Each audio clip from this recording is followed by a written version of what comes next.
For several decades now, there have been attempts to make a sequel to Beetlejuice, even though the story of that film felt standalone. Nonetheless, try they did, most infamously with one where Beetlejuice went Hawaiian.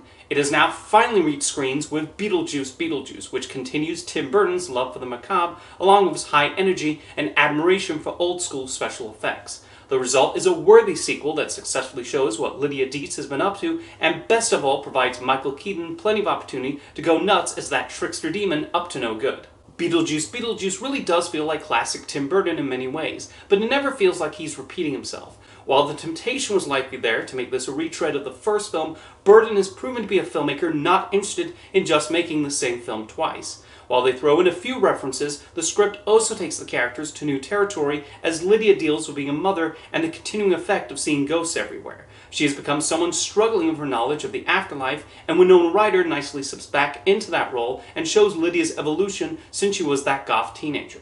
Although the star of the movie is naturally Michael Keaton as Beetlejuice, who digs into the role with relish. The film's at its strongest and most entertaining when he's on screen, with Keaton not having lost any of the spark he brought to the role the first time around. There's humor in him having a more managerial role in the afterlife and his reunion with Lydia, along with his ability of popping up at any moment. Lydia's daughter Astrid initially comes across as the typical sullen teenager, with Jenna Ortega only slightly tweaking her performance from Wednesday for this character.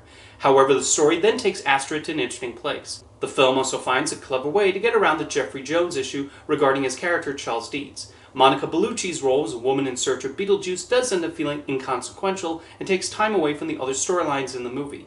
Being a Tim Burton film, Beetlejuice Beetlejuice is unsurprisingly visually appealing. We get to see more of the afterlife of all kinds of creative locations and scenarios, along with a decent mix of stop-motion, on-set, and computer-generated effects throughout.